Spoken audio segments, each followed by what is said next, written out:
We are in the year 2836. After the bombs fell, the world never became the same. There was a nation called the Jardin Empire, but its king has perished. That means that now we, the Damascan family, will have to take the throne by force against the other usurpers that want to take the throne. Our first objective will be Lirlo, which is already in a war with Clavel. Just as fast as the war started, it ended, with us defeating them and destroying their claims to the throne. The next one in target will be Clavel, which is too war-torn because of the previous war with Lirlo, which left them too weak to face us. As predicted, the war was quickly won, with us turning their controlled territory into a shell of what it used to be. And now, one of the most significant moments of the conflict. It's time to wage war against Nueva Dalia, one of the biggest opponents, and it will not go without a fight.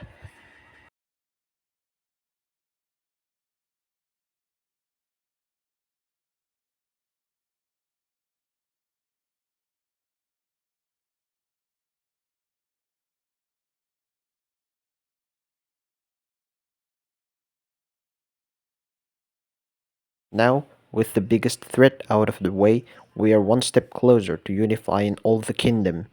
While we wait for the truce with Clavel to end, we will start with industrialization.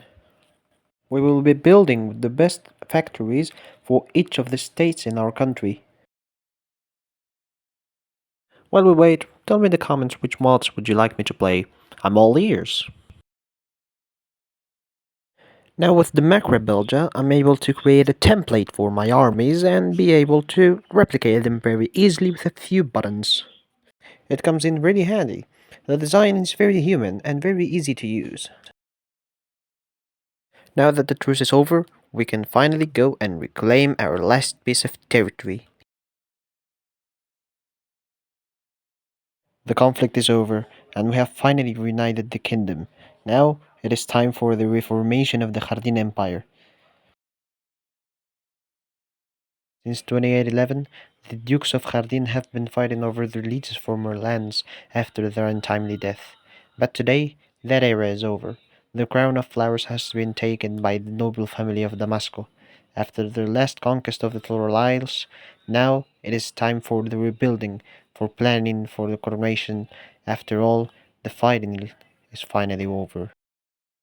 With the unification of the empire comes the coronation of the king, which in this case will be Luis Miguel I, whose coronation shall be remembered until the end of times. One of the first moves of the new monarchy will be attacking Barce to gain new territories to expand their dominion.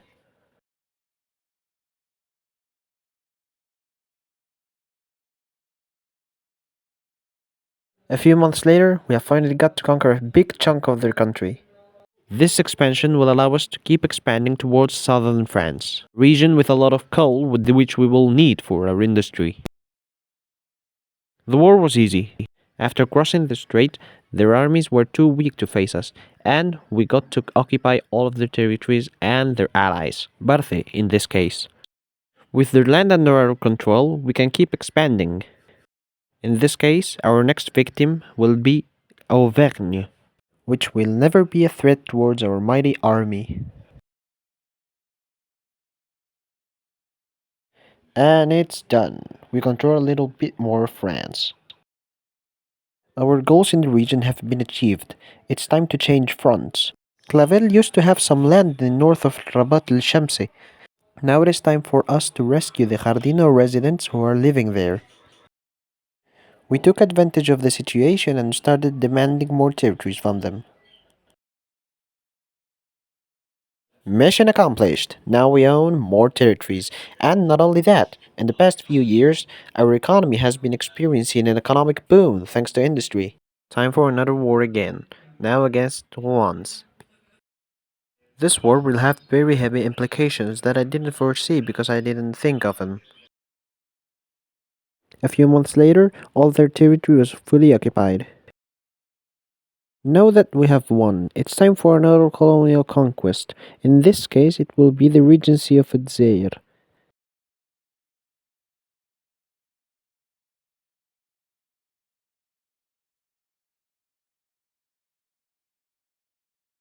While we were on our colonial conquest, some problems were brewing in Europe because now Îles de France has formed, which means that they have cores on our new territories in southern France. This did indeed cause problems because now we're at war with Îles de France. Our strategy to fend them off will be placing our navy in the strait that connects us. This way, they will not be able to send any troops. A few months later, we finally got to occupy all their southern allies. Now, we also got a bigger hit of luck. The Kudurhagen is invading France, which means that the war would not last any longer. Even if we didn't achieve our goal of annexing Auvergne, we were able to neutralize Îles de France as a threat. Thank you for watching this video. It took a lot of time to make it, but yeah, it's finally done. I hope you liked it, and don't forget to like, subscribe, and leave a comment.